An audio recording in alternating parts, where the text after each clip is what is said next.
Olá, povo precioso, tudo bem com vocês? Eu gostaria de compartilhar com vocês um pouquinho mais sobre a realidade desse Pai precioso. Ai, até difícil de dizer, mas para mim sempre Deus foi um monstro. Para mim Deus sempre foi um homem muito rude. Para mim Deus sempre foi um homem, um ser, melhor dizendo, absoluto. Eu lembro que para mim retirar um sorriso, para eu imaginar que para retirar um sorriso dele, acho que eu deveria morrer. E um tempo de tristeza, assim, muito grande dentro do meu coração, eu ainda tentando encontrar aquele para quem eu nasci para encontrar. Eu sabia lá no fundo do meu coração que ele não era aquilo que eu estava vivendo. Lá no fundinho, no fundinho, no fundinho, se você tiver coragem de enxergar lá e remover aquelas cortinas da religião, para poder enxergar, você vai descobrir que ele não é muito do jeito que você acredita que ele seja. E debaixo dessa certeza, mesmo que enfraquecida pelos anos, eu disse a ele, eu falei assim, Deus, eu estou chateado porque, na realidade eu não estou pouco, não, eu estou muito chateado.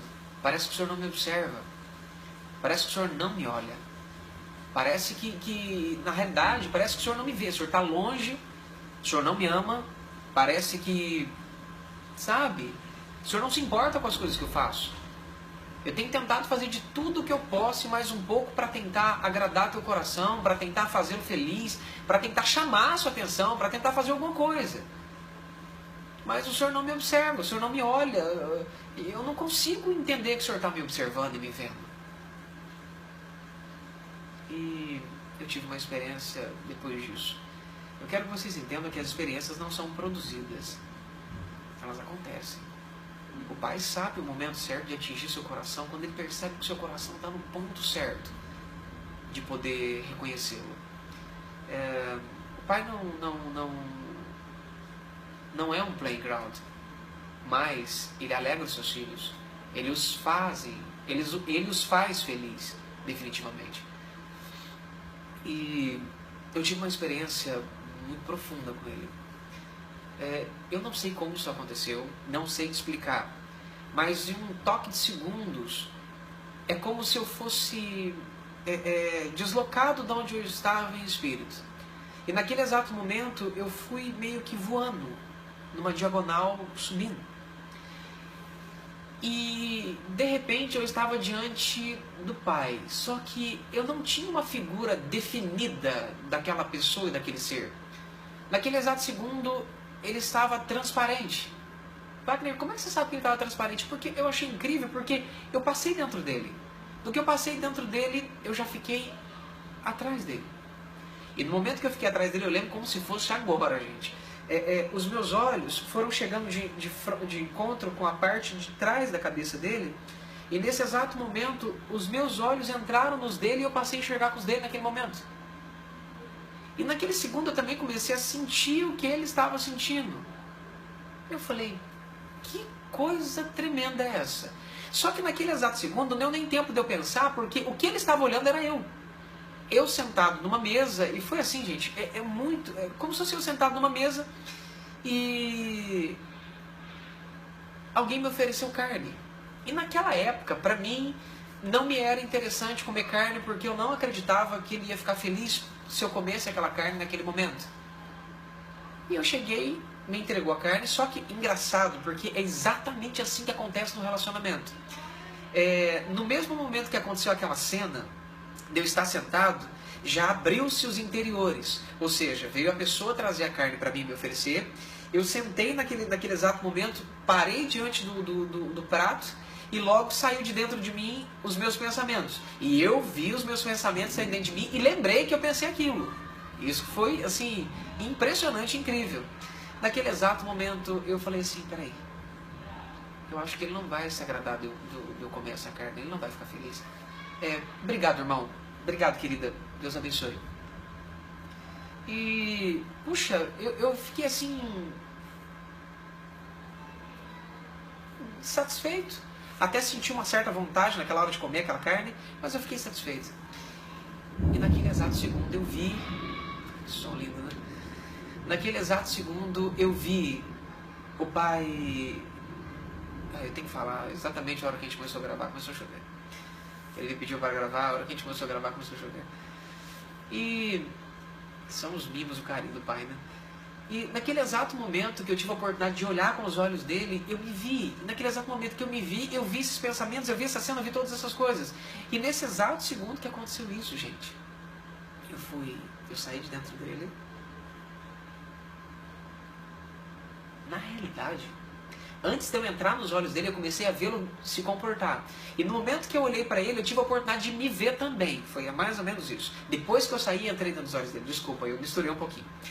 E nesse exato segundo, eu estava embaixo, vendo ele. Aí eu passei por detrás dele, certo? Fiquei atrás dele e fiquei observando o que ele estava vendo. Ainda não colocando os meus olhos nos olhos dele ainda. Nesse exato segundo ainda não. Só que, gente, foi incrível, porque ele estava me vendo. Naquele exato segundo, tudo ficou em slow motion, tudo ficou em câmera lenta. E ele fez assim, pra mim, gente, eu vou dizer pra vocês a figura que eu tinha dele. A figura que eu tinha dele era que ele era um ser. Não era mais aquele ser velho, de cajado na mão, porque essa religião já tinha ido embora de dentro de mim. Mas pra mim ele era um ser estático, imponente, e pra você arrancar um sorriso dele, ou vê-lo feliz, você tinha que fazer muita coisa. E depois de eu fazer muitas e muitas e muitas coisas, de lutar, de correr, de fazer tudo que eu podia fazer para tentar fazer ele feliz e tentar agradá-lo, ele virava o rosto. Muito bom. E fechava de novo. Para mim ele era assim. Até esse dia.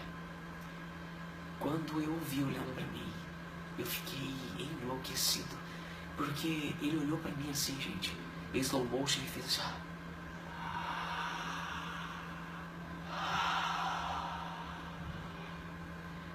Pois tudo isso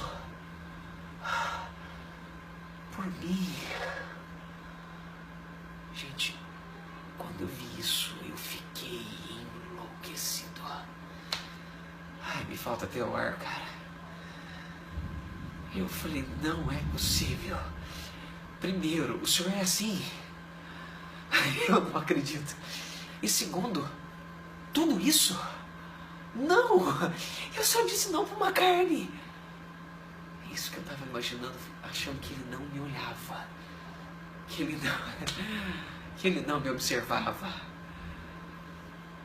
Eu falei, meu Deus. Naquele exato segundo, eu ainda meio sem noção.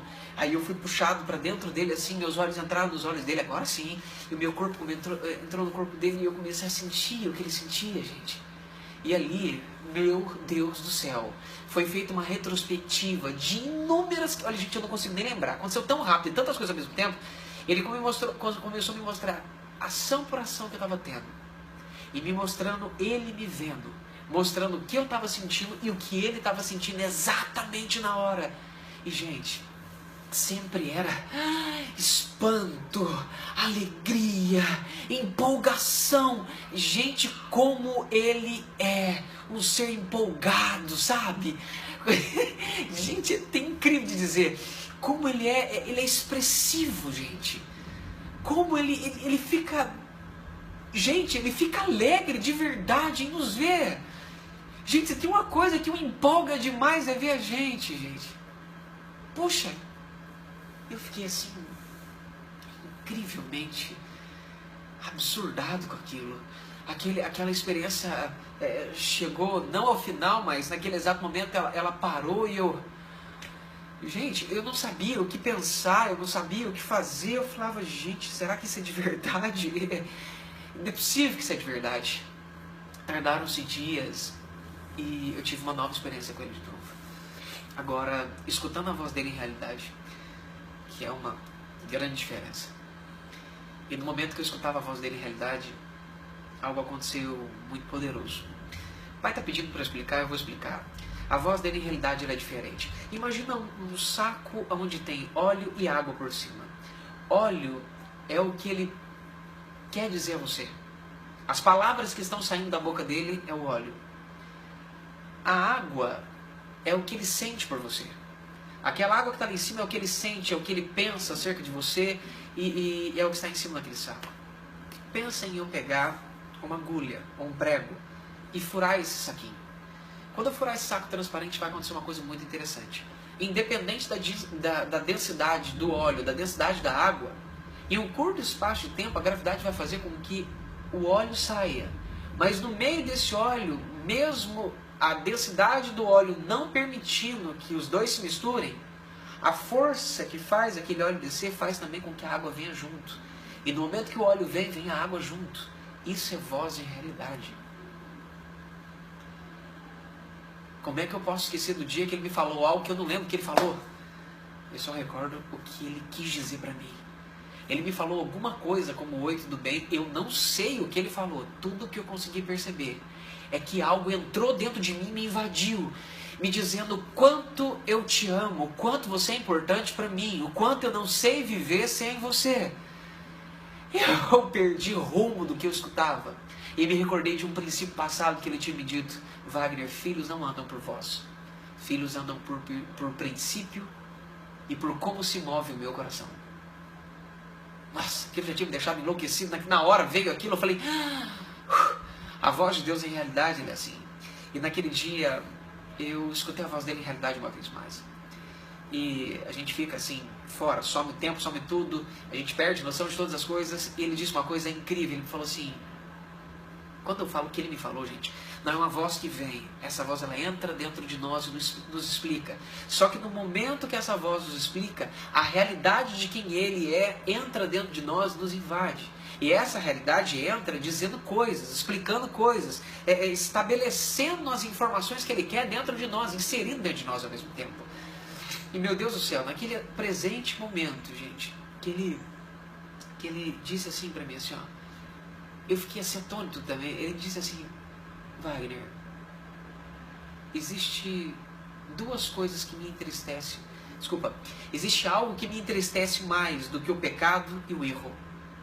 Quando ele me disse aquela frase, eu falei, peraí, como assim? O que poderia te entristecer mais do que o pecado e o erro? O que poderia entristecer o Senhor mais do que o pecado e o erro? Eu falei, meu Deus, isso não tem explicação. O que poderia... Eu não consigo imaginar nada que poderia te entristecer mais do que o pecado e o erro. E ele disse uma frase maravilhosa, ele falou assim, Wagner, o que me entristece mais do que o pecado e o erro é uma figura distorcida de quem eu sou. Gente, aquilo entrou dentro de mim como uma avalanche. Ai, gente, só que o problema é que ele falou aquela voz, entrou o sentimento dele dentro de mim, do que ele estava querendo dizer. E aquela realidade não era só uma voz, era uma realidade que explica exatamente o que ele quer dizer, porque aquilo nos invade. Eu falei, nossa. E logo já me fui reportado em como eu enxergava e como atualmente eu enxergo. Eu falei, nossa. O relacionamento com Deus é como aquele versículo passado, que hoje, conversando com o irmão Gerson, é um irmão precioso, nós o amamos muito. No momento que eu conversava com ele por telefone, me veio esse fiozinho rapidinho do Pai. O relacionamento de Deus, ele se assemelha muito àquela passagem do Antigo Testamento. Ao passares pelas águas, elas não te afogarão, ao passares pelo fogo, nem mesmo uma fagulha do fogo tocará em ti. Se nós entendemos que o fogo está falando de uma condenação eterna, se nós entendemos, e que as águas estão relacionadas com a pessoa de Jesus, com o relacionamento que nós temos com Deus, se nós entendermos isso, nós vamos conseguir entender o princípio do versículo. Quando se trata de condenação eterna, aquilo não pode tocar. Mas quando se trata de águas profundas de Deus, de um relacionamento, a primeira coisa que nós começamos a entender é que nós vamos entrar dentro dessas águas, mas nós não deveríamos afogar, porque afinal de contas essas águas são Cristo. E quem está dentro de nós, quem está junto conosco ali, naquele momento, é o Pai quem nos conduz. E uma das coisas que mexe muito comigo é que nós temos medo de afogar. Quando nós estamos sendo inseridos dentro de Deus, nós temos medo de afogar. Nós temos medo de nos frustrarmos. Nós temos medo de nos perdermos naquele momento com o Pai. Eu fiquei assim, enlouquecido de pensar que Ele sempre foi para mim um ser bravo. um ser condenativo, um ser que não sorri, um ser que não faz absolutamente nada. Eu descobri que se eu pecasse, eu entristeceria ele muito menos. Se eu errasse, eu entristeceria ele muito menos do que se eu tivesse uma figura absurdamente contrária de quem ele é. Guarde uma coisa no seu coração. Se para você ele é agressivo, destruidor, vingativo, como infelizmente alguns veigos teológicos construíram isso na sua mente, se ele disser para você, dentro de você: oi meu filho, tudo bem? Sabe como você vai escutar? Oi, tudo bem? Porque a figura que você tem dele determina como você o reconhece e como você identifica as atitudes dele. A figura que você tem dele faz você enxergá-lo. Jesus, ele ensinou isso na passagem dos talentos. Foi ministrada em 3, 4 formas, 3 jeitos diferentes, a mesma estrutura de parábola.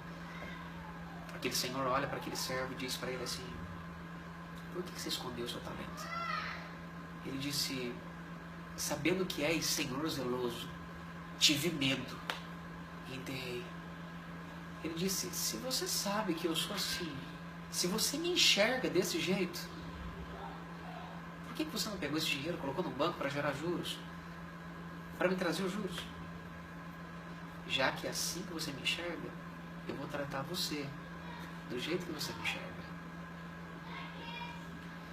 Quando Jesus me disse isso, quando Jesus me mostrou esse texto, porque ninguém melhor do que a própria pessoa para dizer para você o que ela quis dizer.